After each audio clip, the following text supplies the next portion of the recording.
Very big announcement at the end of today's First Take. Stephen A. is off. Sam Acho is in. Hello, Sam. Hello, hello. Of course, Max Kellerman, Dan Orlovsky. I'm Molly Karam-Rose. Plenty of news to get into, so let's do that. The major domino that fell yesterday was, of course, the Patriots releasing quarterback Cam Newton in favor of the rookie Mac Jones. Let's hear what Bill Belichick had to say today when asked about Cam's release. Did Cam's vaccination status have anything to do with him being released? No.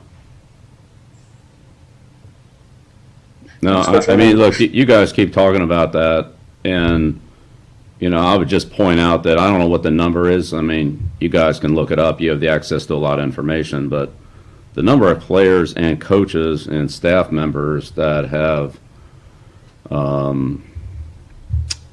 been infected by COVID in this training camp who have been vaccinated is a pretty high number. So I wouldn't lose sight of that.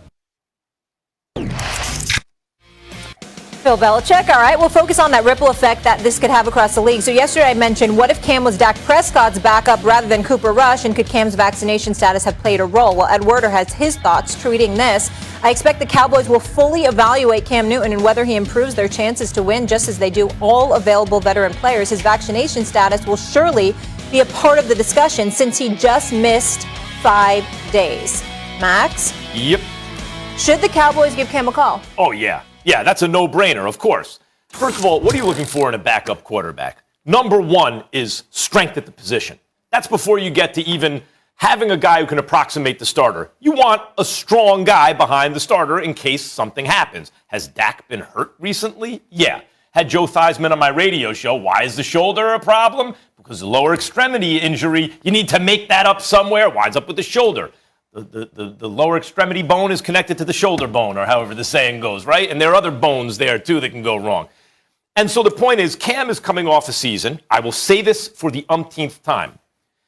When last seen healthy in a system he knew, he was 6-2. 6-2 with a completion percentage about 70%. Norv Turner is his OC. Hasn't been right physically or with a team he really knew since then. So 6-2, 70% completion, give or take. Then he pops up with the Patriots. COVID year, no preseason, no practice. What is Belichick's real advantage he gives you? He can prepare, can't really. New teammates, no offensive weapons. He got nothing. That's why Brady left. The defense, 9 guys said, nope, COVID, we're not going to play. No defense, no tight ends, no nothing. 2 plays away from 9-7. 2 plays away. By the way, he got COVID, and his play was not the same again. Still, 2 plays away from 9-7, and so showed flashes like in that Seattle game early in the season against Russell Wilson. So could he be a strong backup? Yeah, he competed with the great Mac Jones all of a sudden, right? Like, that was not easy. Cam Newton game 2 of this preseason looked really good to me. I thought he took the lead. Okay, so strength at the position. What's the next thing? Approximate the starter's style, right? Now, well, Cam Newton's no Dak Prescott, right? Because if he was, then he'd be the starter. I get it. The backup's going to have some warts, right? But basically, Dak is a physically strong guy who can throw the ball and obviously also run. Cam can't throw like Dak. If he could, he wouldn't be in this predicament right now. But he can still move, and he's an even bigger, stronger guy. So he can roughly approximate some of the things Dak can do. And then finally, you think Jerry Jones wouldn't love that story? Jerry Jones, something happens to that, Cam comes in, the Cowboys go on a run. Yeah. He wouldn't be able to resist it. They got to call Cam. No, absolutely. And I want to bring in Dan Orlovsky. The only thing I would caution, Max, is the best ability for a quarterback would be availability. And here we have a guy that's coming off an ankle and also a shoulder, and now bringing in a guy who we know is unvaccinated and would miss 5 days every time he comes into contact. Dan, give me your thoughts. Do you think the Cowboys should give Cam a call? No brainer. Absolutely they should.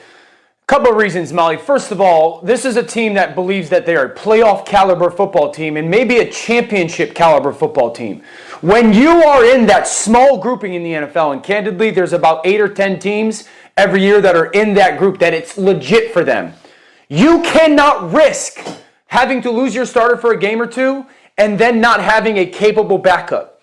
Just imagine if we fast forward to December or November, something like that. Dak Prescott has had to miss a game or two, God forbid, hope it doesn't happen, and the Cowboys are out of the playoff picture. We will be on television killing them because they did not have a capable backup. Cooper Rush, I believe, has thrown 3 passes in the NFL. This is coming from a guy that was predominantly a backup quarterback. Most fans outside of the Dallas Cowboy fan base don't know who Cooper Rush is. That's not meant to be disrespectful. This would be negligent if the Cowboys did not address this. If the Cowboys did not make the call and say, hey, to be abundantly clear, Cam Newton, Dak Prescott is the starting quarterback here. There is zero chance that you ever have the opportunity to be our starter unless he gets hurt. Is this something you're willing to come and be a part of? Because if the Cowboys don't do this, they're going into a enormously important season and one of the most important positions with the giant question mark. And Molly, I'll take it further. The Cowboys should call. The Tennessee Titans should call because they're in the same situation. Yeah. The Ravens, the Seahawks, and the Falcons should all make the call to figure out where he stands and is he willing to be a backup. Pittsburgh Steelers, too. Yeah, I don't disagree with that. Yeah, and I hear both of you. Dan, I hear you. Max, I hear you. The Cowboys, yeah, I mean, you could say they should call, but if the Cowboys call, Cam shouldn't pick up. Cam is not a backup quarterback. Like, he's not. Like, let's not, like I understand, like, there are guys who want to have a longer career in the NFL and extend their time, maybe play for 3 or 4 or 5 more years as a backup with the team. But that's not Cam. Cam is a starting quarterback in the NFL. We talk about it, man. He's got that confidence, that ego, that swagger. He's not taking that to go and back up Dak Prescott. Even if Dak Prescott is injured and then Cam comes in, it's not Cam's team. It's always going to be Dak Prescott's team. So from an ego standpoint, from a who I am as a player standpoint, if I'm Cam and Dallas calls, I don't pick up. Number one. Max, number two, you talked about how, Cam looked good, went healthy, 6-2, and in the second preseason game, he looked solid. But did you watch the third preseason game? Cam looked not very good. His arm didn't look very good. It was bouncing balls off of the ground. It looked like basketball rocks at times, right? And so Cam, when healthy, looks great. But Cam right now, as from what it looks like to us on film, Cam is not healthy, which is part of the reason why he lost that starting spot. So you talked about that. You talked about as well, like, and even just going back to Dan's point, like all those teams that you mentioned could use a backup quarterback. They all could use it. But you got to think about this. Like, there's this thing about like self-confidence, self-efficacy, right? Like, we think that what we do right now is the only thing. I got to do this and I got to extend my career. I don't want to see Cam Newton limp through his last few years of his NFL career, right? Last year, you could say it was a struggle, right? He led a losing record, but he scored 12 touchdowns rushing. I want to see Cam Newton walk off into the sunset, Super Bowl MVP of the NFL 2015, and then go on to whatever's next in his life. He's like, 32 and he wants to play football still. That's what I want to see. He doesn't want to back up. He doesn't want to be a backup. You think he wants to sit on the bench behind Dak Prescott? He doesn't want to do that sometimes. Do you think he wants to sit on the bench behind Dak, behind Ryan Tannehill, behind Ben Roethlisberger, behind all those quarterbacks that we named? Cam does not want to do that. If I were Cam, I would want to do that. Put it that way. Acho, first of all, you're a starter in the NFL till the NFL tells you that you're no longer a starter. More often than not, you don't make that decision.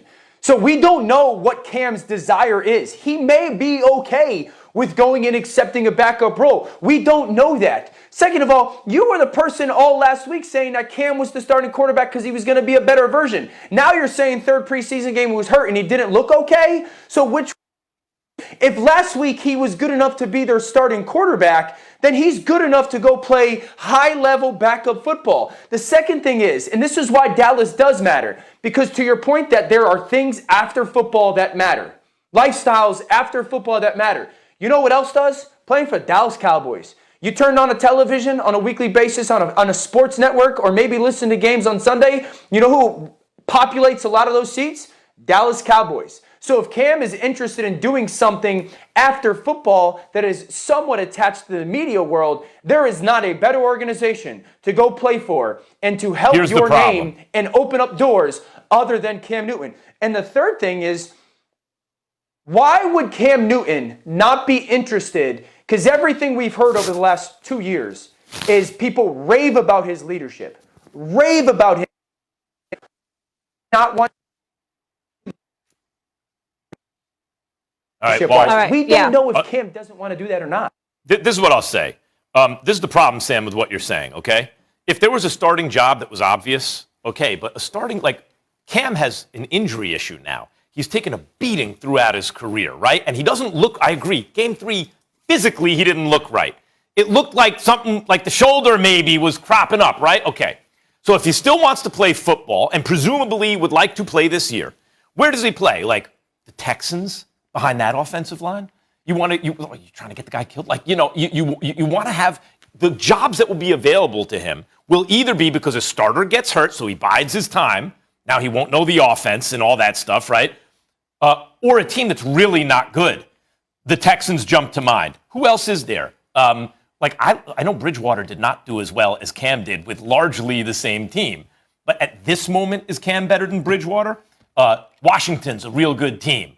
I don't believe in Fitzpatrick over the course of an entire season, but I think Ron Rivera does, or else he would have picked up Cam Newton, right? So I don't know what starting job is available to Cam right now. And in the absence of that, his options are either wait until Carson Wentz gets hurt again or someone like that, right? If they want him at a place like that.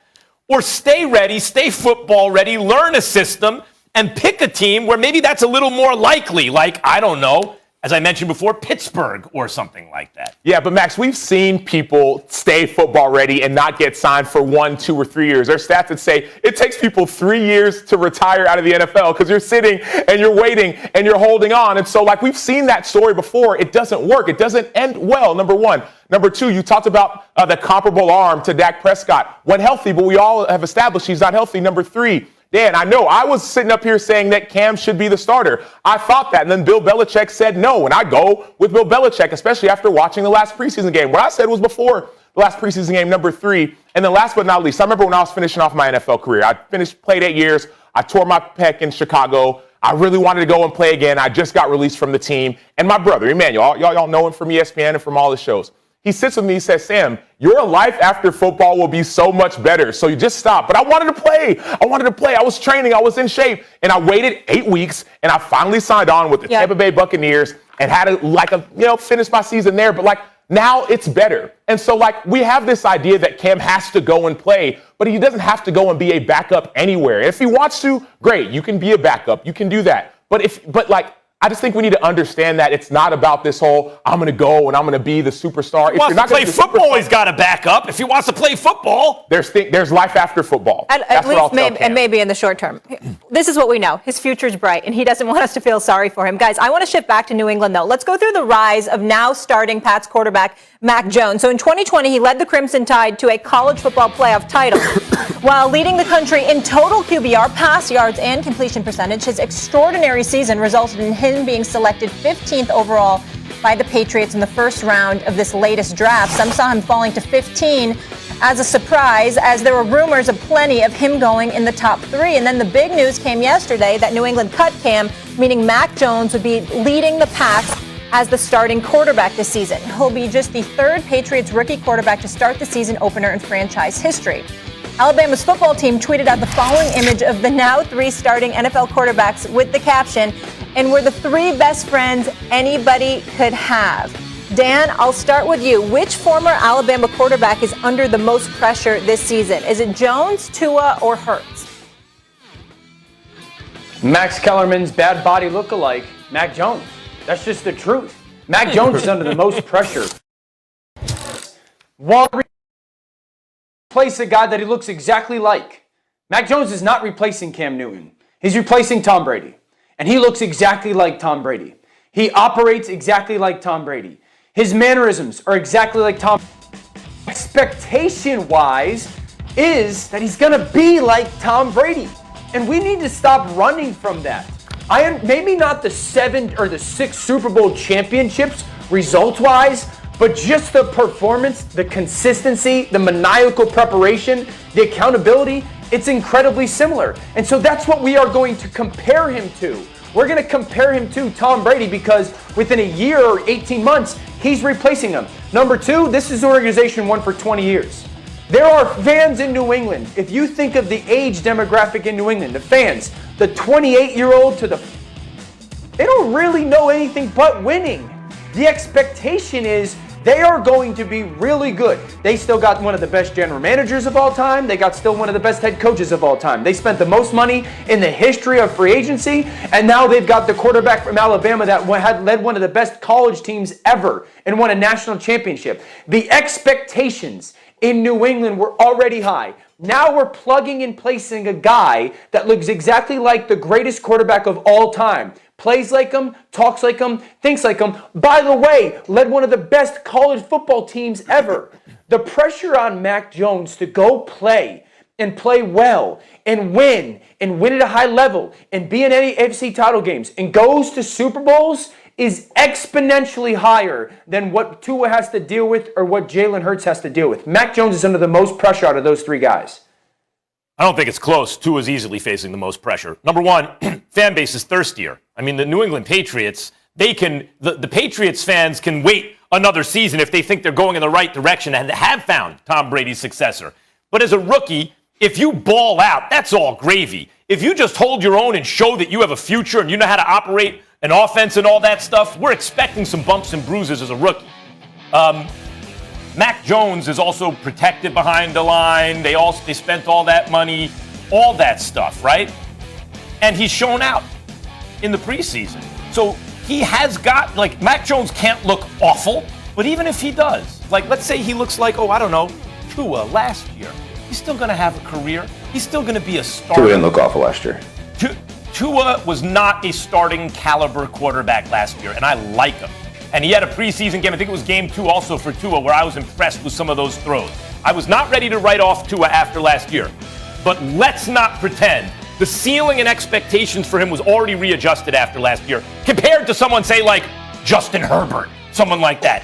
Tua last year had bumps and bruises as a rookie. By the way, was taken out, was sat down several times. That's not a runaway success as a rookie quarterback. Year 2 is the development year. He is expected to get better. The AFC East is suddenly tough, especially with the top 3 teams. The Dolphins fans would like to go to the playoffs. If Tua doesn't show something now, he's okay, but he has the chance to really be a franchise quarterback. He can be relegated. His brand already will not mean franchise quarterback. It'll mean maybe a project quarterback, maybe a guy, if you don't have a quarterback you could trade for, something like that. He is facing the most pressure. All of these 3 guys. If Mac Jones doesn't have a great season, he's going to have a job next year. If Tua just looks okay, he may not have a starting job next year. Yeah, but that same goes for Jalen Hurts. I think Jalen Hurts is under the most pressure. Number one, Mac Jones is protected. Max, you alluded to it. He's protected by Josh McDaniels, protected by Bill Belichick, a phenomenal head coach. He's protected by what's going to be a dominant defense. He's protected, right? You talked about Tua, Max. You talked about Tua, and you said, Tua, the fan base is thirsty for a win. There are certain teams and certain fan bases that really, really care about football. Miami's not one of them. Right? Philadelphia is one of those fan bases. They care about football. They want to win. They want to win right now. They want to win in everything, in football, in basketball. There's pressure because of unmet expectations. Not too long ago, Philly won a Super Bowl. And so now you got Jalen Hurts coming in. There's pressure. There's expectations. Carson Wentz is gone now. Who's going to be the future of that organization? So all these things mean pressure. The only other argument you could possibly make is for Tua. You could say because he didn't play last year, there were ups and downs. He was up. He played a little bit. He got benched. He came back. Maybe there's pressure there, but the expectation in Miami is not high on the outside. On the inside, with Brian Flores, yes, there's high expectations. No. Yes, there is. But on the outside, the expectation when it comes to a fan base cheering on teams. We saw Mac Jones get cheered in the preseason. We saw Mac Jones get cheered. We saw Justin Fields get cheered in the preseason. We saw these things happen. Chicago boos people. Look, Miami's not booing anyone. There's no pressure for Miami Tua. has a sleepy national following, in fact, because they've been undefeated. Because might of Dan still be Marino, I'm not arguing in market. There's more pressure because Philadelphia, there is more in market. That part is true. Tua not only had that no-name defense that balled out, they got him Jalen Waddle. They passed on Justin Fields in the draft, right, in order to get him a receiver. They bring in Gardner Minshew only because, Philadelphia does, only because they got him cheap. Why would you pass on that? That's not like, I'm sorry, I was referring to Jalen Hurts before. That's not because Gardner Minshew is not because they don't believe in Jalen Hurts. It's because it's cheap insurance, a 6th-round pick or something, right? If you look at Tua, the difference between him and Hurts is that the Dolphins have real expectations this season. They are a team that's built to win right now. If Tua balls out, they can go to the playoffs. If he doesn't, they won't. That's not Philly. Dolphins won 9 games last year. Philly did not. Philly's predicted to finish last in their division. That's not the Dolphins. So while there is an argument for Hurts, the position that his team has put him in means that there is more pressure on Tua. Yeah, I would say this. Acho, with the Jalen Hurts thought, my wife's from Philly. I know the Philly people well, and I think your point of them loving football is valid. But just as important as what you do is how you do it in Philadelphia. And Jalen Hurts fits them. Like, he's a rider, right? Like, he's going to give everything he has and just kind of die on the field, so to speak, with his effort. Philly will always appreciate that. Max, you said in your argument that Tua's got the chance to be a franchise quarterback. Mac Jones has to follow the greatest quarterback ever. Yeah. That is pressure. He's That also reduces playing pressure. Really, they all have pressure. But Molly, think about this. We watched Bill Belichick do something so out of character this offseason. Spent the most money ever. He never does that. That is added pressure. I look at it like this. I love movies. My favorite movies are like Marvel movies. My kids love Pixar movies. That means that every time that I watch one of those movies, it better be lights out. My expectations are, because they're some of the best movies ever. It's the same with Mac Jones. He better be lights out because the expectations are incredibly high. This is how I would wrap it, Acho, really by saying this. One guy needs to replace arguably the greatest quarterback ever in Tom Brady. One guy's trying to resurrect a franchise in Philly. The other guy's trying to keep a starting job when you hear whispers of Deshaun Watson. So it's all high stakes, just different degrees. So Tom actually replacing Tom Brady reduces pressure because no one's expecting you to be the next Tom Brady. They are. They're already comparing him. Tom Brady set a different kind of standard. Tom Brady set a different kind of standard. Here's the difference. One guy is a rookie. That gives you a little leeway. People will accept mistakes more than if you're in your second year. The other second-year guy is on a bad team. They're not expecting you to win. Tua is neither a rookie, nor is he on a bad team. Thereby, nor did he have a great rookie season, thereby increasing the pressure clearly beyond the other two guys. All right. Tua played in like 9 games and Jalen Hurts played in 4. They're essentially rookies. Right, I'm talking about Mac Jones. We got to go. Right, Tua is on a good team. Jalen Hurts is not. Tua is expected to win. Hurts is not. Mac Jones is a rookie. He gets rookie mistakes. Tua doesn't. One guy's trying to win an Emmy. One guy's trying to make his program relevant. The other guy's trying to replace Bob Costas. It's like, for TV purposes, maybe we understand that. We got a huge announcement still to come later this show, but next is Aaron Rodgers, the biggest threat to Tom's chance of going back-to-back. Plus, you are looking at the camp. Like baseball, but as softball becomes more popular, and it will because it's an excellent, that's a fun sport to watch, of course, companies will want to use it as a way to make people aware of them. So, yes, I believe sponsorship will increase.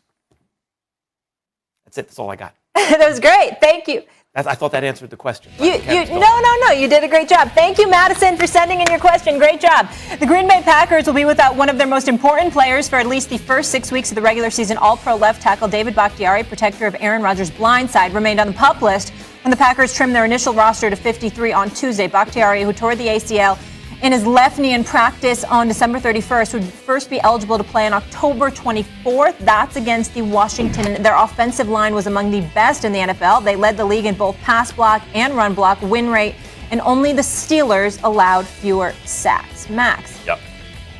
This is a huge hit. Do you think these O-line issues would potentially catch up to Rodgers? Yeah, I do. And when I say that, I don't even necessarily mean physically he's taking a beating. I mean, there's one bye per conference now. The Packers are certainly in the running for that. Bakhtiari is an absolutely elite tackle when he's on the field. But let's not forget, it gets overshadowed because the Chiefs had it even worse in the Super Bowl with their protection because they missed both starting tackles. They had 3 offensive linemen missing, and Patrick Mahomes was running for his life. The Packers didn't have their full offensive line. They were banged up too, and that hurt them against the Bucs. I think that Bakhtiari, this happening early in the season is much better, obviously, than this happening late maybe as a result, in a way, he could be better preserved late, and that could help them, but it will negatively affect their record, you have to think, early in the season. Yeah, I disagree. I disagree for a couple of reasons. Number one, Aaron Rodgers is the type of quarterback where in a lot of ways it doesn't even matter who's protecting him. Like Green Bay has had people get injured. Bakhtiari's been injured before. They've had, even when Josh Sitton was playing for that team, he had some injuries. There have been so many people who have been injured on the offensive line for the Green Bay Packers, and Aaron Rodgers has still shined. Aaron Rodgers still, all the way up to the NFC Championship, was still fine with Bakhtiari sidelined. And so I understand the fact that David Bakhtiari being on the PUP list the first 6 weeks seems like a big deal, but to Aaron Rodgers, it's not a big deal. He's still mobile. He's not a statue in the pocket. He can escape through the B gap. They call it the honey hole, and he can still make plays. And even if that doesn't work, he can adjust what he does. A lot more quick game, a lot more. He can get the ball out when he needs to. So I've just seen this story before. I've seen it where, oh no, Bakhtiari is hurt. Oh no, Brian Bulaga went down. Oh no, both Brian Bulaga and David Bakhtiari are hurt. And what happened? And Aaron Rodgers still wins. He still finds a way to win. He still finds a way to win. And that's why this doesn't matter as much as we're thinking. And Max, you make a good point. Early in the season, maybe he'll come back. Bakhtiari will come back and the Packers can make a run. But I've literally seen this story before, and Aaron Rodgers has been fine. This is not going to catch up to Aaron Rodgers, but it's got my attention. And this is one of the sneaky questions I have going into the season. Who's their starting five? Now, Acho, I love you, but it always, who's protecting the quarterback. I'll take you back to the Super Bowl last year. It always matters, okay? I don't care how great you are. The sneaky part of this thing is David Bakhtiari is out. Corey Linsley, their starting center, went to the Chargers. Okay, so for the 30% of this season, 17 games, he's out for at least the first 6 weeks, Bakhtiari. They are going to have essentially 3 new starters on their offensive line, different position-wise. Elton Jenkins, who's a fantastic young player for them, is going to kick out to left tackle. He'll be good, but he's not going to be David Bakhtiari. And now it really means they're going to insert 2 rookies onto their offensive line. A second-rounder, Josh Myers, and a fourth-rounder, Royce Newman. That is a big task to ask when we're talking about the best offensive line in football last year. And even when Bakhtiari comes back, there's still going to be new pieces. Now Jenkins is going to have to go from playing left tackle to kicking back inside. How well is Bakhtiari going to play? So this has my attention, absolutely. It makes me think of this. The last time that I remember a dominant offensive line that was very good and part of a team that went super deep into the playoffs is 3 years ago or 4 years ago with the Rams. When they went to the Super Bowl, it was because of their offensive line mainly. And then that offseason, they had 3 guys leave that offensive line starting-wise. They weren't nearly as good the next season. I believe they missed the playoffs. And so while I'm saying it's not going to catch up to Aaron because Aaron is so special, I'm not 100% committed to that. This has my attention. I think it is a sneaky question in this NFL season. Who's their starting 5 and how good do those 2 rookies play? Sam, you mentioned Aaron Rodgers still wins anyway. Look, Aaron Rodgers could do all the off-platform things and all that, but something that really has been understated is how well he's been protected at times through his career when that's what's really made it impossible. As a Giants fan, I can tell you. You play the Packers in the playoffs, and you give Aaron Rodgers all the time in the world. There's nothing you can do. And who was it? Turner, the guy who filled in, the guard who filled in the end. And by the way, Billy Turner, yeah. Yep. He did well. Like, he played well, but not having Bakhtiari. Look, you say, well, he figures out the way to win anyway. You mean to tell me if he had a fully healthy offensive line, as many chances that the Packers had to win the NFC Championship game last year, maybe they do win it with a fully healthy offensive line. And so the reason, when I say it'll catch up with Rodgers, hopefully Bakhtiari's healthy and ready for the playoffs. But those early season losses, if there are some, as a result of not having your elite blindside protection in a season where 1 bye per conference can make all the difference, yes, this could catch up to Aaron Rodgers. No, Max, because the thing you're missing, like all the people talk about early season losses and all these things, but when you make a run, when you get hot, like there was a year, I think maybe they don't count the early season losses. Nope. That happened early. Let's not count them. Nope. I'm not saying that. What I'm saying is, like, when you get hot, you might have started slow. I've been on a team, we started off 4-0, and we ended up losing all these games. There have been teams like Baltimore a couple years ago, they won 12 straight. You might lose early because you don't have a tackle, then get that guy back and make a run and be good when it matters. And so, like, yes, I understand every loss in the NFL counts. Sure, division games are obviously more important. Many of those division games happen at the end of the season, not at the beginning. And so you'll have him back when it matters to win your division. Oh, they'll make the playoffs, but they're in the running for a bye. They may not get it now. Yeah, seeding matters. Yes, that's a good point. Can you guys, I want to make one real quick point, Molly. Can you guys throw up that schedule again? Because this first 6 weeks of the season matter. I mean, think about their first 6 weeks. They're going to play not Dan. Sam made it very clear. Early season losses are counted less somehow. This isn't Major League Baseball. This isn't the NBA. We got 17 games. The old college football rules. Yeah, so think about Saints, Cam Jordan, Marcus Davenport, 49ers, good luck. Steelers, good luck. Bears. So the 6 games that Bakhtiari is going to miss, we're talking about elite, not good, elite pass rushers. So yeah, this has my attention. Is Rodgers good enough to mask some of that and overcome some of it? Absolutely. But Max's point of who they are context-wise is important here. This is not a team that we expect to be good. This is a team that we expect to be great. The 1 seed matters. So if this impacts their ability to be the 1 or the 7 seed, that's an enormous deal. That's an enormous deal. And so that essentially could catch up to him when it comes to the context and the expectation of the football team. Yeah, we're all saying about early seasons, and those matters, but I think what we're forgetting is, yes, we talked about division games, but also conference games matter as well when it comes to seeding and tiebreakers and all of those things. And so all I'm saying is this. Yes, you can lose early and get hot, make a run, and be A-okay. Maybe you don't have the bye in week 1. But you can lose early and be fine. Not an ideal situation though. Acho, this is for you. Are the Packers the biggest threat to the Bucs in the NFC? I don't think they are. I don't see how the Green Bay Packers have gotten better to go and compete with Tampa Bay, even though they lost to them last year. What have they done outside of losing Corey Lindsey, their all-star offensive lineman, to go get better? I will double down on what I said last year. I still believe that the Washington football team is the biggest threat. And here's why. Oftentimes you talk about threats. You talk about, okay, what do I need to be aware of? But oftentimes you forget it's those teams that you're not paying attention to in a lot of ways. Like I was at a wedding maybe 3 months ago with a bunch of guys on that Tampa Bay defensive line. But one of the outside linebackers was getting married. And the outside linebacker coach, Larry Foote, was laughing and joking about, hey, we almost got beat by Washington. You took them lightly. No one's taking Green Bay lightly. No one's taking the LA Rams lightly. No one's taking the San Francisco 49ers lightly.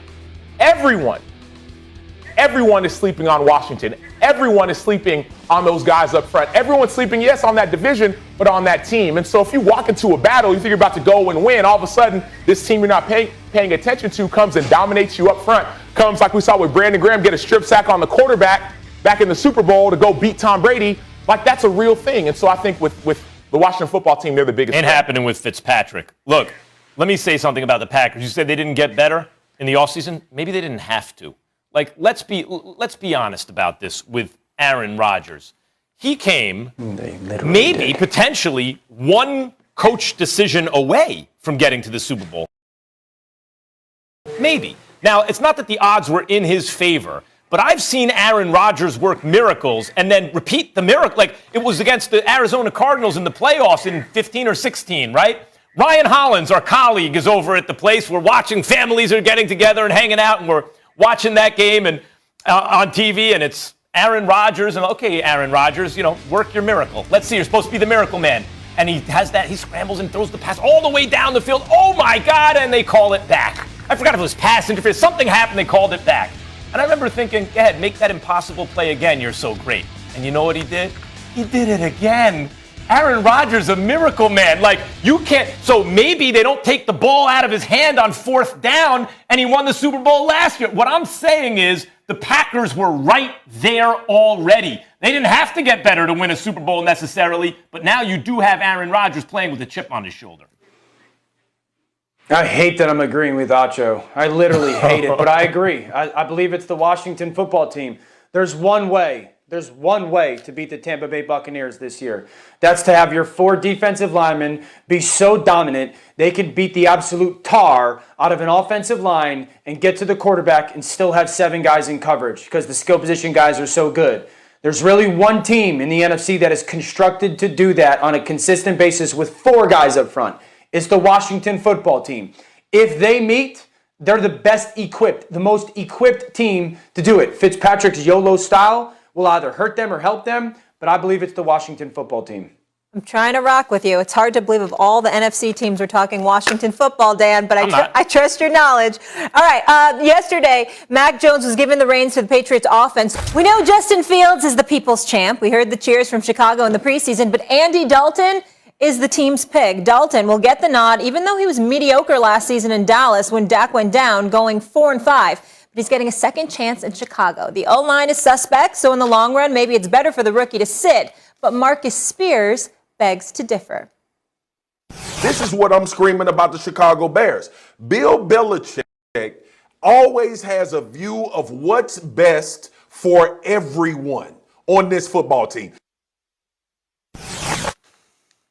Acho, up first. Should Fields start right now? No, I don't think he should. And the reason why is this. I live in Chicago. I hear from Bears fans all the time, and they're like, man, Fields, got to get him in. And they're excited. But they also remember when the story went wrong. They talk about Kerry Wood, the 20 strikeout game. He was supposed to be the next Roger Clemens. And all of a sudden, the Cubs keep on trying to put him in too much. And all of a sudden, his arm's not what it was supposed to be. And all of a sudden, he becomes an elite closer, an elite middle reliever. But he wasn't that next superstar he was supposed to be. I'm thinking about even with Mitch Trubisky. I remember when we had Mike Glennon, the Bears had Mike Glennon, and they're cheering, yeah, we want Mitch. Put Mitch in. Mike, we don't want him. Put Mitch. And Mitch comes, and now Mitch is gone. My desire for Justin Fields is that he'd be the next elite. I think he will be the next elite quarterback for this league. Some people might even say the face of this league, but it doesn't have to happen right now. I think what can happen is you protect him a little bit. Yes, talk about offensive line and getting that better, but more so just let him learn how to study the game. Like NFL and college is very, very different. Maybe last year they played 6 games, and then you get a couple, playoff game, all these things. It's a 17-game season. There's 3-4 playoff games. There's a Super Bowl. So let him learn how to take care of his body, to study, etc. But I think that I've seen this story before, and it doesn't always end well, though you could also argue the other side, but it doesn't always end well when you just listen to fans booing and people on the sideline saying, put this guy in. Yeah, I mean, he comes from Ohio State with Ryan Day, so he knows NFL offense is pretty intellectually, and studying quarterbacks are so much more advanced when they come into the NFL nowadays because of all the private coaching that they get at an earlier age in the 7-on-7 camps they're a part of. I have been on record, I would play Justin Fields. Now, everyone constantly says he's not ready. Let him get ready. A couple things. We didn't know Dak Prescott was ready until he was forced to get on the field and play. We didn't know Deshaun Watson was ready until he was forced to get on the field and play. We didn't know Justin Herbert was ready until he was forced to get on the field to play behind a god-awful offensive line in Los Angeles last year. Yet he still lit it up. You never know if a quarterback is ready. You just don't. You throw them out there and you figure out if they're good enough or not and how well they can adjust. And I've heard people say this as well. Well, you don't want him running for his life because it's a bad offensive line. He runs 4.4. This young man's not going to be running for his life. Guys like me who ran 6'2" in the 40, we had to run for our lives with bad offensive lines because we were so slow. I always say this about young quarterbacks. When it comes to playing them, do they have a skill or a trait that is going to allow them to survive early on? Justin Fields has the ability to push the ball downfield accurately, and he has his elite athleticism. I get the offensive line's bad. He's the reason why they should be playing Justin Fields. I urged the Bears to move up and trade for Justin Fields in the draft to get him. I thought Justin Fields had the chance to be a great quarterback. If you remember, Dan, we even debated one day. I wanted the Giants to take him. Daniel Jones has a chance to be a good one. I thought Justin Fields has a chance to be a great one. And for the Chicago Bears, one of the most iconic franchises in the history of worldwide sports, the '85 Bears means greatness and excellence in a way very few phrases mean in sports, right? And yet, my entire life, and I'm 48 years old, I've never seen the Bears with a great quarterback. I would say Jay Cutler was top 3 quarterback for that franchise in the last 50 years. Think about that for a second. Fields has a chance to be great, and they did it. They paid a lot in draft capital to move up a couple spots, and they grabbed him. They can't get this wrong. Okay, that's the premise. Now, here's the theory. Short-term incentives often are at odds with your long-term interest. Well, one of the reasons they dissuaded running quarterbacks for so long in the NFL was, right, like, Well, you can always get the first down with your legs. That incentive is too strong. Keep the chains moving. You'll never develop pocket awareness. Okay, short-term incentives are at odds. They sometimes work against your long-term health, your long-term interest. The Bears' long-term interest is to have a 15-year superstar. Their short-term incentive is to win games now in a season where maybe they make the playoffs and maybe they don't. Now, offensive line. Yes, Dan. He combines the best of Mitch Trubisky and Nick Foles and then some. He can outrun the defense and he can throw the ball down the field if you give him a pocket and sometimes even if you don't. Yes, he is better right now, but that offensive line is so bad. As a Giants fan, I look at it and go, damn, that's a bad offensive line. I'm not risking a first-year starter, a rookie from game one behind that line. I'm just not going to do it. I'm going to make sure when I give the ball to Justin Fields, he never looks back. He has it for good. And in the meantime, Andy Dalton can be the tackling dummy. Sorry, Red Rifle, that's the way it is. Dan, you can go ahead, because go ahead. Yeah. Did the Chargers ruin Justin Herbert by playing him behind a god-awful offensive line? Is his career somehow ruined because he played behind a really bad offensive line? No, he was amazing. Do we think this offensive line that's really bad is going to get all of a sudden so much better in 3 or 4 weeks? They're not going to be good all year. And then moving forward, they gave up 3 ones to go get Justin. They're not going to have that much capital to get the offensive line that much better anyway. The reality is the Bears situation is what it is. It's not going to get that much better. Their best chance to play good football offensively is Justin Fields. Hard out. Here's the silver lining. They could have the Giants offensive line. All right, guys, we got a huge announcement later this show. I cannot reiterate it enough. Stay until the end of the show. But next, we're wondering which division in the AFC has the best quarterbacks. Keep it locked for that. And now another look at the campus of Alabama State University. Now, despite the challenges of having the fall season delayed until spring, ASU teams have won SWAC championships for 2021 in 9 sports. Unbelievable. Huge congrats. Keep it locked. Incredible. All projected AFC East starting quarterbacks in week 1 will be 25 or younger. Per Elias, there have only been 2 instances since the 1970 merger when 4 quarterbacks in the same division started their team's season opener at 25 or younger, and it last happened in 1985, also in the AFC East. So obviously the young quarterbacks in this division are going to be a story to watch. But Max, what is the most intriguing quarterback division in the AFC? In the AFC, it is the AFC East. They're all young. Josh Allen's the old man. Now think about Josh Allen. Or are there any superstars in the division? If Josh Allen's not a superstar, he's the next thing to it. He has made strides every year that are almost unprecedented in terms of the constant upward trajectory of a guy's career. By the way, he was never a super accurate passer in college or the pros until last year. This dude is airing it out down the field, completing 70% of his passes. He's got better than a 3-to-1 touchdown interception ratio. Remember, it was 1-to-1-ish, 50%, 2-to-1-ish, 60, 3-to-1-ish, 70%. What's it going to be, 4-to-1 and 80% completion? He is a superstar. That's one. And by the way, on a contending team. Mac Jones, we've been talking about him last couple of days, on a contending team. Tua was, let's not forget, not that long ago, he's the special one in college football. Before the rise of Trevor Lawrence, he was the special guy. He overtook Justin Herbert in college. Herbert, tank for Herbert, and then it was Tua, he's a left-handed Drew Brees. And I'm not done with the fact that he can't be a very good quarterback, and he's on a good team. So you have 3 good to great young quarterbacks on contending teams. So that leaves the Jets, who might have the best one. I mean, Zach is a beast. He's the one quarterback out of all the rookies that I would start. I wouldn't start anyone else for different reasons. This one team doesn't have an offensive line. This team has a good veteran. They have Super Bowl aspirations. But Zach Wilson, they got the left side of the line locked up, and he can do things that Aaron Rodgers and Patrick Mahomes can do. Those 4, the one team out of contention got Zach Wilson. That's the best quarterback situation in the AFC. Yeah, I would disagree with that, Max. And the reason why is because all the points that you just made could all apply, but even better for the AFC North. Think about the bottom of the AFC North. The worst team right now in the AFC North is the Cincinnati Bengals, statistically. And look at their quarterback. Joe Burrow is the next big thing. And I'm not going to say I was wrong. I don't think Joe Burrow can restore the Bengals organization because I think they're a poorly run organization. But when it comes to quarterback play, when it comes to confidence, when it comes to like who's going to be a future star of this league, all the checks go to Joe Burrow. That's the bottom of the division. Let's go work up. You could all argue whichever team you want to go next, but let's go Pittsburgh next because it's on the screen. Ben Roethlisberger, like Super Bowl champion Ben Roethlisberger, right? Then you got Baker Mayfield, right, on the Cleveland Browns. And then you got Lamar Jackson, who's an MVP. Baker just got paid.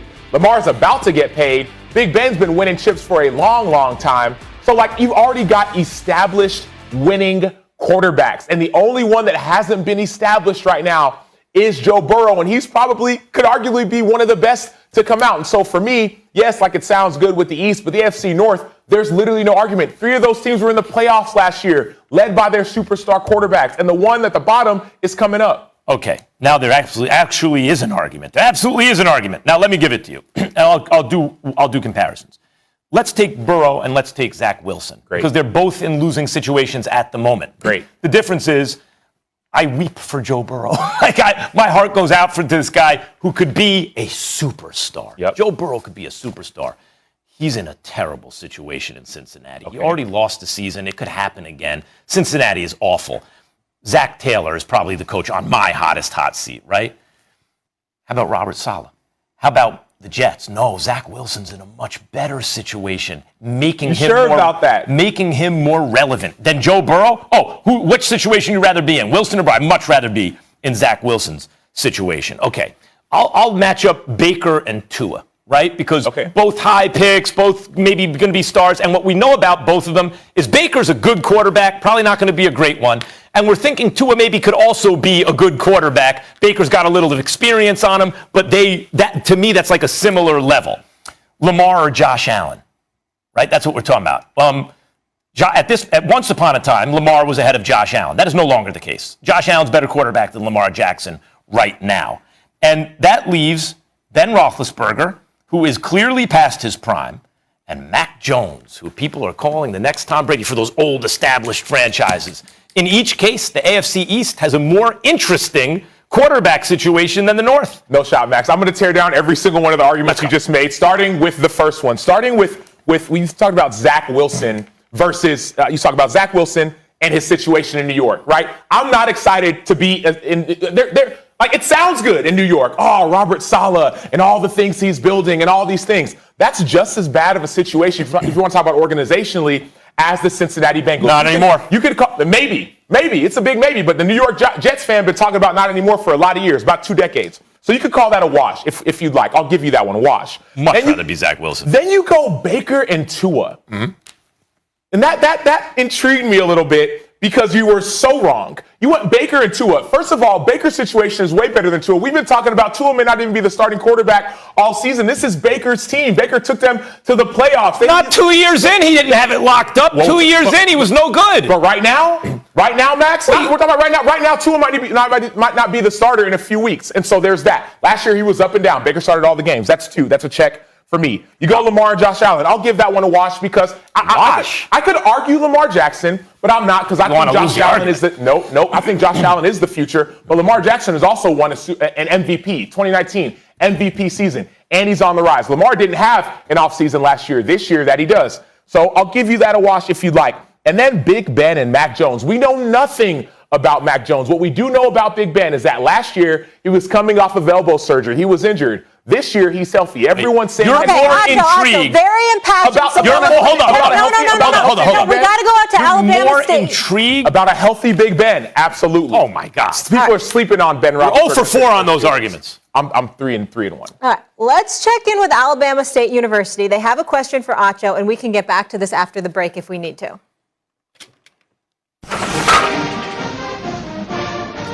My name is Ezra Gray, and I'm a senior at Alabama State University. I play running back for the Hornets.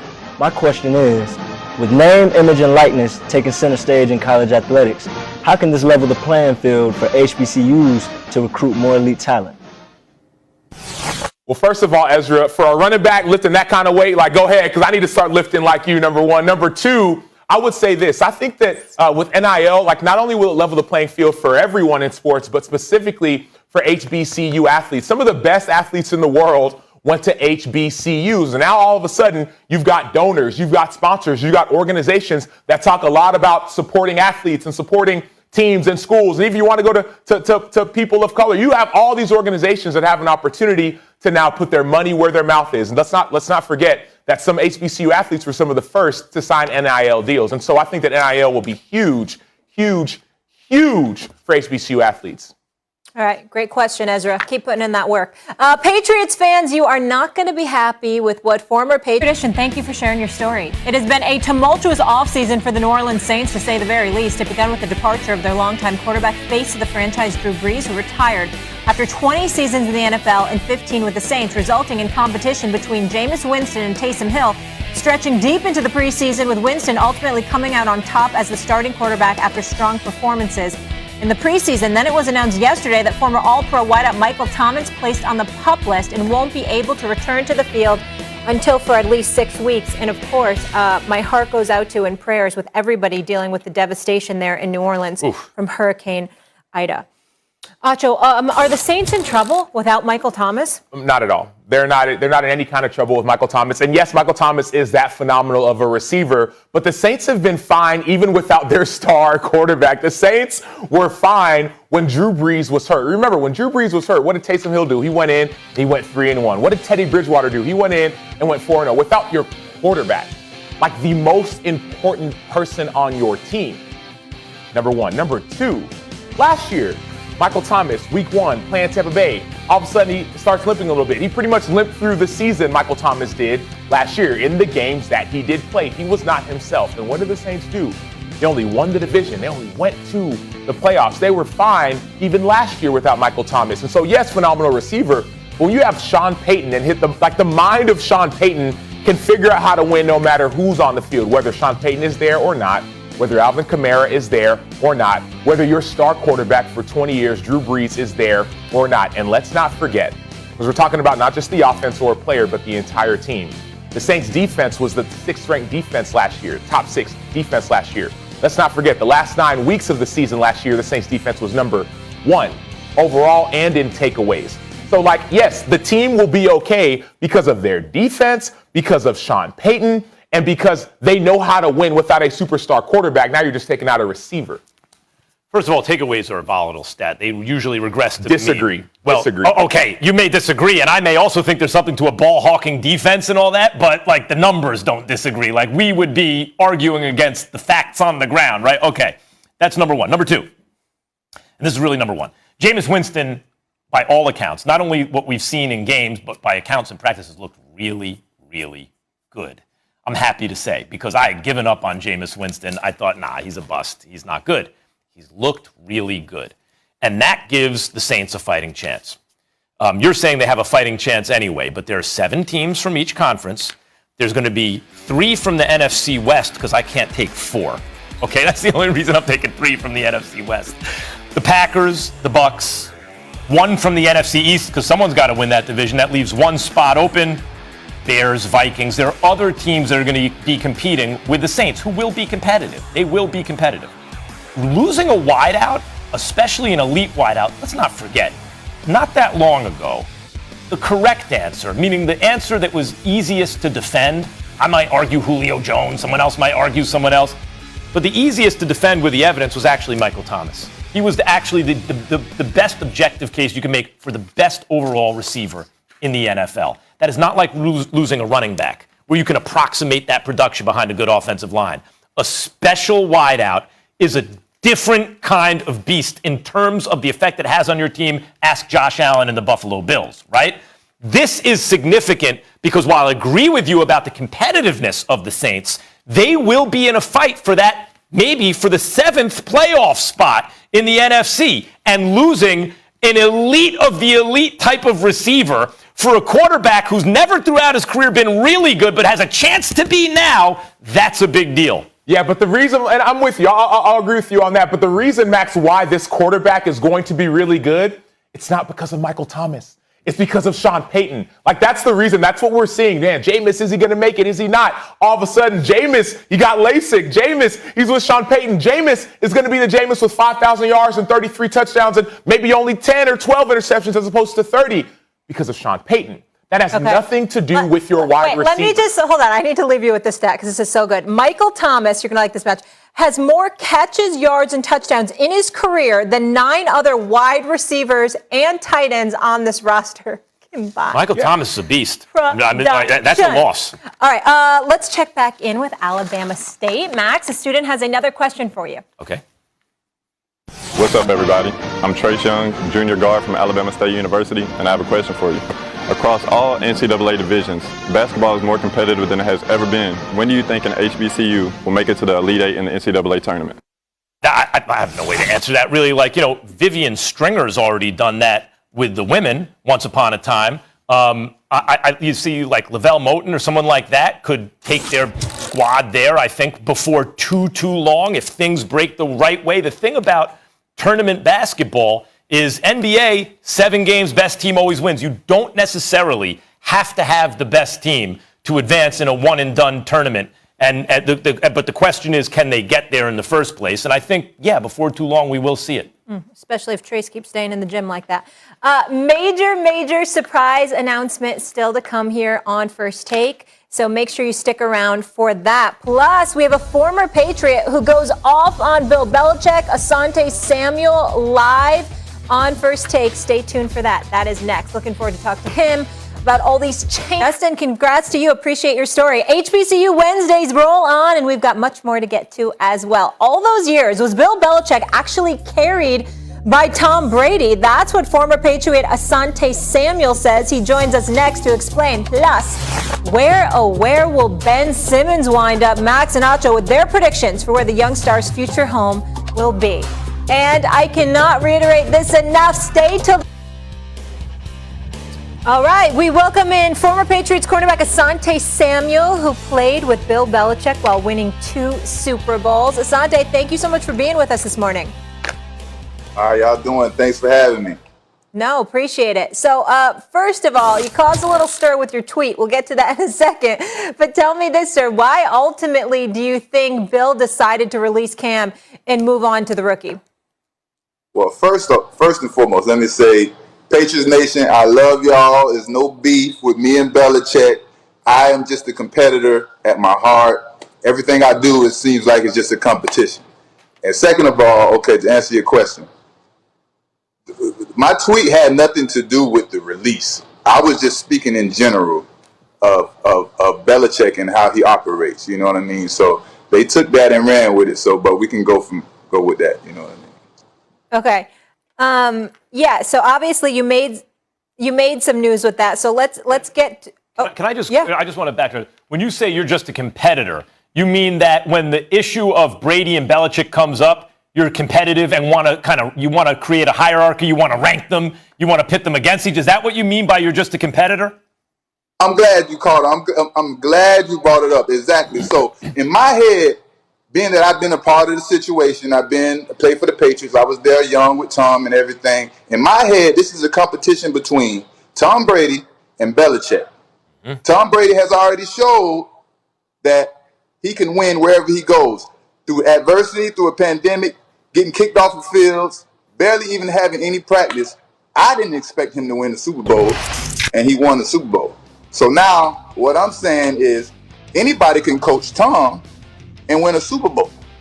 So now, you have to show, if you, in my eyes, in my competitive head, in order to be great, in my opinion, you have to show that you can do that without that person. You know what I mean? So that's where I'm at. That's what I mean in my competitive head.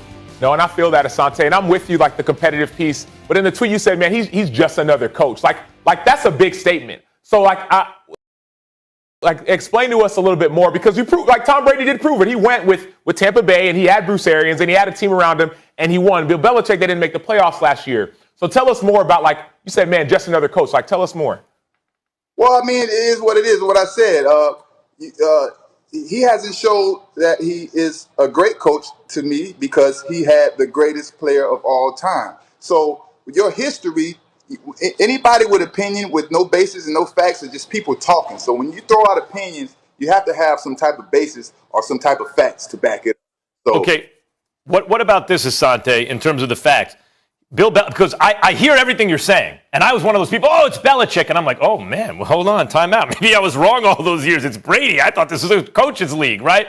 But he is a two-time champion as a defensive coordinator, Belichick. Without Brady and with Matt Castle, who never did anything again in the NFL, really, he won 11 games, 10 of them with Matt Castle that year. And last year, in a COVID season with all that, 9 guys opting out because of COVID, no offense, that's on him, but as a GM, really, right? He didn't have the pieces around him. New quarterback who then got COVID. He came 2 plays away from going 9-7, did win 7 games. Like that. In other words, all the things I just said to you make him just another coach. Doesn't that show something? It shows a little bit. Like I said, we're talking about the word great here. I think people use the word great and throws it around like it's just another word.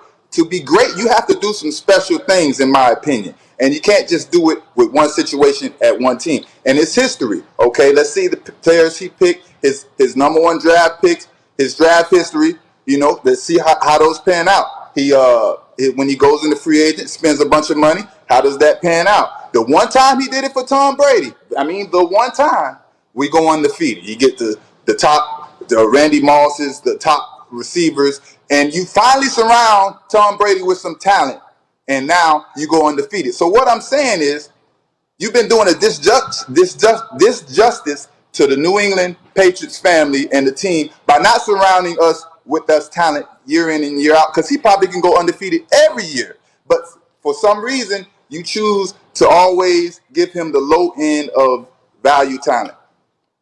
What was your relationship like, Asante, when you were with New England for those seasons? Oh man, it was tough, man. It was I'm a guy that I'm a stand-up guy. I don't fall for anything. I'm not a dupe boy. So coaches like control, and when you can't control a player to do things how you want them to do it, it becomes an issue. As long as I was getting the job done, that's what I thought it was about. But sometimes when you're doing things, to have fun or, whatever you think is right, it becomes an issue, and you and the coach will bump heads a lot of the times. And I think that was my main issue. No, definitely. And you have a point.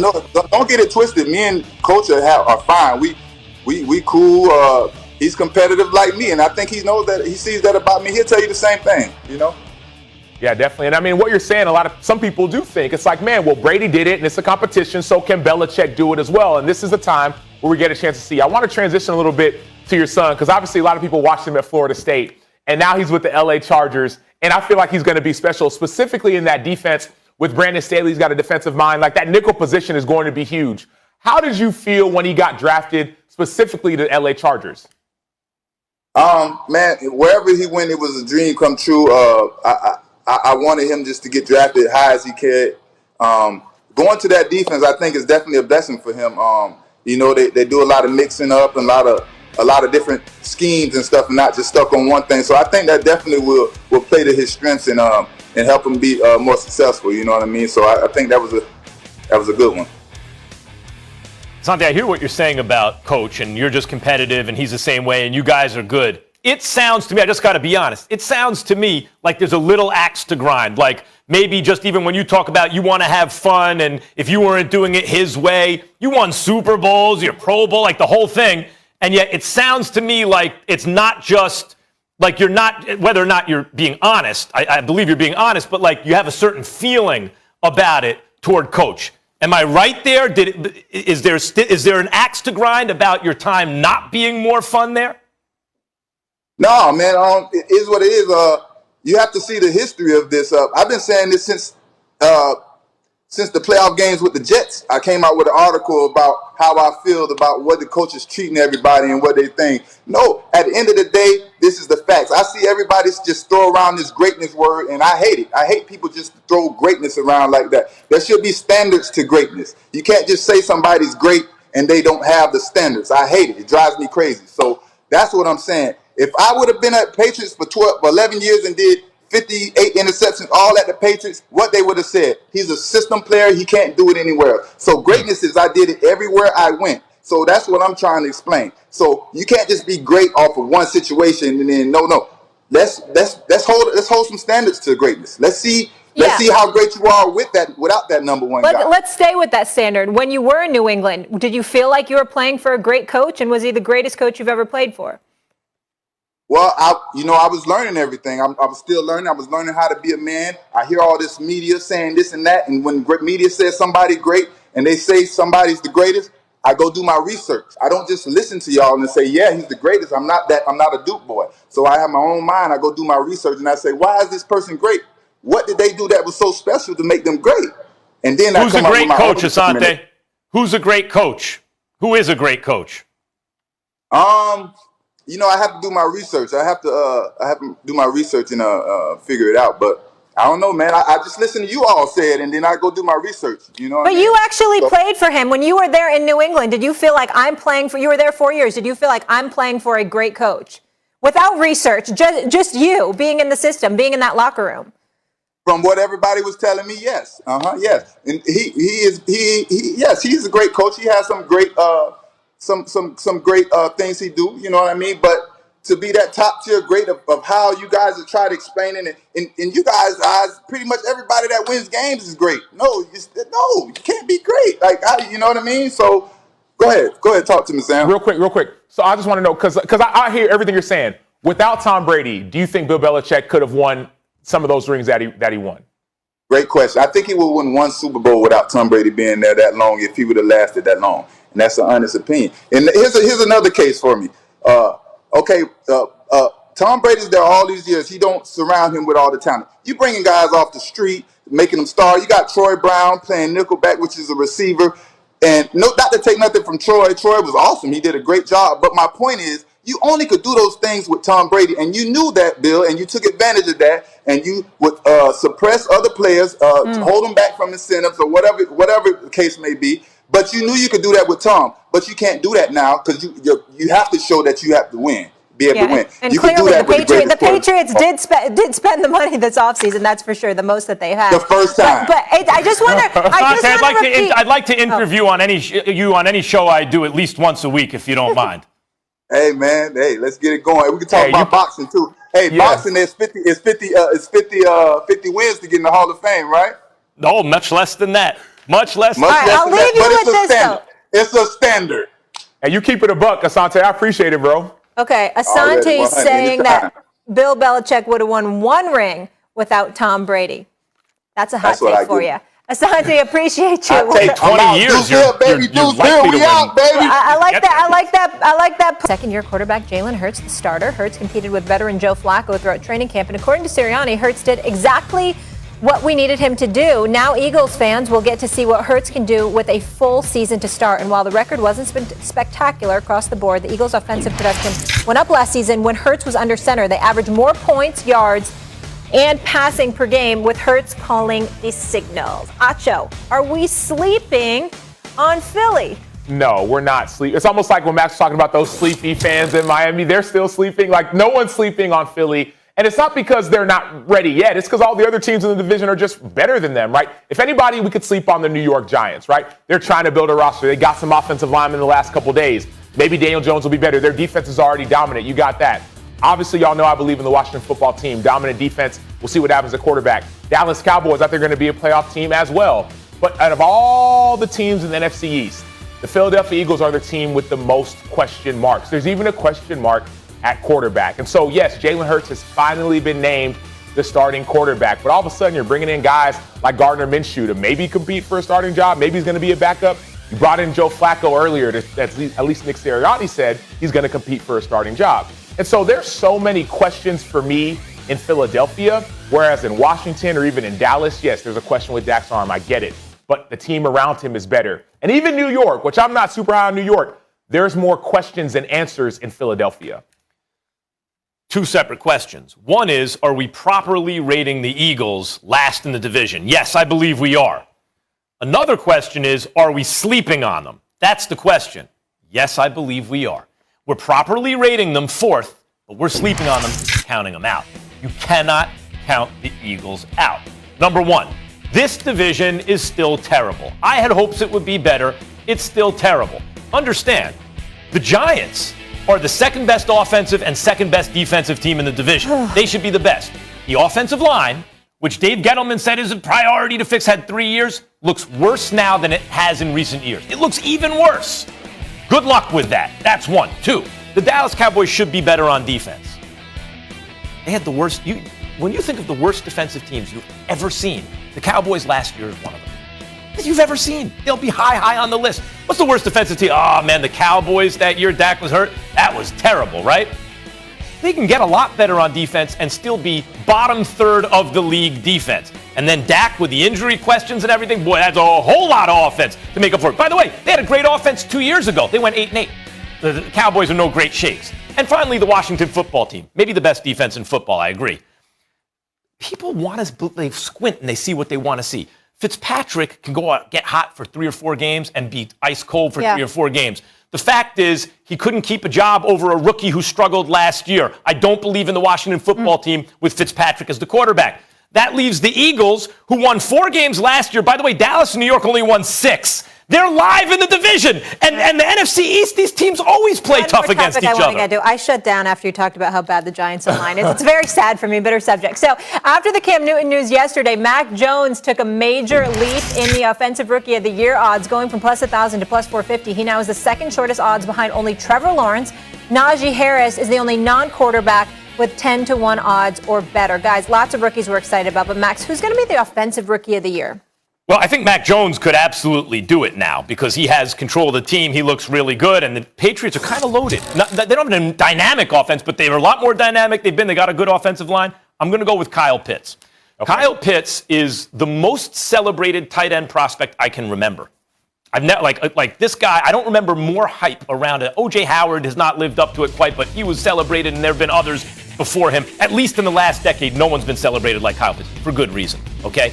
He's joining a team that has given Matt Ryan every chance to extend his career, including offensive linemen, and he's playing for a team that no longer has Julio Jones. So a lot of those throws are going to go his way, and he looks like he's going to be great. I think in a league where none of the running backs are behind good offensive lines, the quarterbacks, with the exception of Mac Jones, are not in perfect situations. I think the guy who's going to ball out the most is Kyle Pitts. Yeah, there's an argument that could be made for Kyle Pitts. That would be that's my 1A, my second answer. But I think the correct answer for this has got to be Najee Harris. And it's not only because he's running the ball. Let's not forget, Najee Harris was a receiver when he came to Alabama. So this dude knows how to catch the ball out of the backfield. Let's just say that Ben Roethlisberger's arm isn't what it used to be. Let's say the injury still hasn't healed. Ben could get it out quick to Najee Harris. Let's just say that the offensive line actually is better than it was before with their revamped offensive line, new offensive coordinator, new tight ends coach, all these things. Then Najee Harris might be toting that rock. And oh, by the way, Le'Veon Bell's his rookie year as a rookie in Pittsburgh, he had 289 touches in 13 games. So Najee Harris will touch the ball, whether it's running that thing behind maybe a better offensive line or whether it's getting out of the backfield, splitting out wide. Najee Harris will have the most opportunities out of all the rookies, I think, to go and win. He's going to be contacted a lot behind the line of scrimmage, brother, a lot. Yeah, and he'll get a lot of yards after contact. He'll get a lot of yak. He's a big back. Rookie's looking like a vet. All right, today is a bittersweet day here on First Take, as it is Max's final show. We are going to take a look now at some gems, Max, some of your best moments. And we welcome the newest member. We are so fired up of the First Take family here, Max Kellerman. So good to have you. Very much. Composing's the top. Who do you want? You want Blake Griffin? You want Melo? Blake Griffin. You want Blake Griffin over Carmelo Anthony? Tom Brady's just about done. He is going to fall off the cliff. Coyote style. Meet me. Is your coffee spiked in the morning? What's going on? Spiked with genius juice. Oscar. The proper honeymooners reference here is hamana. Now I'm going to get into the word Goldilocks. This is the definition of player hating. Lay on the ground. You've been robbed. Are you joking? Ryan Hollins. Imagine a guy your size, but really good at basketball. Like, think about that for a second. I was wrong. Tom Brady never fell off a cliff. Now it's time for story time with Uncle Max, everybody. Gather round, young children. Uncle Max has a science lesson for you. Fate of the universe on the line, or the Martians have the death beam pointed at Earth. You better hit it. I want Iguodala. That's right. I even made a little diagram. I don't know if you can see it. There's a little stick figure, and there's the boulder going up the hill. The answer to the question, does Kawhi have the best shot to stop LeBron, is no. Let me put an APB out for Max Kellerman. Where the hell is he? That's right. Show that face, Max Kellerman. Show that face. You got to be kidding me. Is Wentz the regression that I identified last year? Is it continuing this year, yes or no? No. Impervious to reality. Because I know it was a tough day for you yesterday. This is for Knicks fans. It's a glass half empty, but hold on, I think this is more like it. Just leave one little drop. See, there's a little drop on the bottom. It's a glass almost entirely empty. That's for you. Molly, I thought they were supposed to get KD and Kyrie, the Knicks. The backhanded compliment to Ryan Hollins. First of all, just let me say. Ryan's great, dude. Ryan's great. That wasn't a compliment. Ryan lasted 12 years in the league. I cannot believe it has been 5 years. We have had so much fun on the show. Obviously, the pandemic. Max, honestly, I've had so much fun sitting next to you. All the travels, all the trips, getting stuck at airports, all that things. You're a class act, but most importantly, I've met a friend for life. And congratulations. I know you have new shows, and I'll let you announce that whenever you feel comfortable, but I'm really excited for you for your next chapter, and I'm still going to see him every day. So, of course, I'm getting emotional, but it's not goodbye. Molly, first of all, anyone who wants to know about Molly, salt of the earth. It's great to know you, and exactly, a friend forever and all that. And Molly made me feel so welcome right away on the show and gave me the lay of the land. And it's been a great 5 years. What I'm struck with, watching those clips of myself, I knew how articulate and smart I was, of course. How excellent Always on television. good looking. But that's what I was struck with. So handsome. So handsome through the years. No one ever told me. I know, right? So handsome. Our hair color changed through the years. Yeah. Oh, yeah. Oh, you think a little bit? The last 5 years has not been kind to the hair color. But it's been a great 5 years. I got to tell you, the people who work on this show, and like you always hear this, if someone's at the end of a show, someone's leaving the show, behind the scenes, and there are too many people to mention. There really are. And just a bunch of good people. And getting up every morning and coming into work, like, kids, you know why you want to work in this business? It beats working for a living. Yeah. We're stealing money here. Like, we get up and every day to argue about sports with our friends. You know what I'd be doing if I wasn't on the show? Arguing about sports with my friends. My friends are on TV and everyone gets to see it, and I somehow get out of working for a living. So I will continue to get out of working for a living talking about sports, but no longer on We've had so much fun. Yes, you're going to be on TV a lot, but somebody else wants to say something. Do we have Stephen A. here? Yes, you do. Hi. Hey, everybody. Can y'all hear me loud and clear? Yes, yes, yes. Let me say this. First of all, my apologies for not being there. Just so everybody knows, I have not been on the air over the last 2 weeks because this big nose of mine, if you can believe it, I actually look uglier than I normally look because I had surgery for my sleep apnea on my nose, and that is why nobody has seen. It's about damn time, right, Max? It's about damn time. Did you tell them to shave a little off while they were at it, or they left it as it? Hey, Max, are you ready for this? It's I have sleep apnea, too. I need to fix something. Go ahead. Sorry, Stephen. That's right. The nose is actually bigger and more swollen and all of that other stuff. That is why I couldn't be on the air. All I wanted to say was to call in and to thank my man Max for the 5 years. Originally, when we talked, it was supposed to be a 3-year run, and the next thing you know, it's a 5-year run, and we've been number one every single year, and you had an awful lot to do with that. I wanted to thank you for your contribution to the show. I wanted to call and wish you nothing but the best moving forward, because you're going to be doing big things like you've always been doing big things, and I just wanted to let you know, my man, I'm calling to wish you nothing but the best, and I'm really sorry that I couldn't be there to tell you face-to-face to thank you for everything that you did for the show over these last 5 years. That's Thanks, why I was Stephen calling. A. Stephen A., I'm glad you called in. It means a lot. And as did, people understand that Stephen A. had a lot to say who was going to be his partner after Skip left the show. And I was honored to have been chosen and wouldn't trade the last 5 years for anything, and appreciated it through the years. And also, this is an enormous platform, and important issues were brought up through the years that I got to and we got to opine about and use the platform to say things we felt were important in the world of sports, and when social issues intersected with the world of sports. And I'll always cherish it.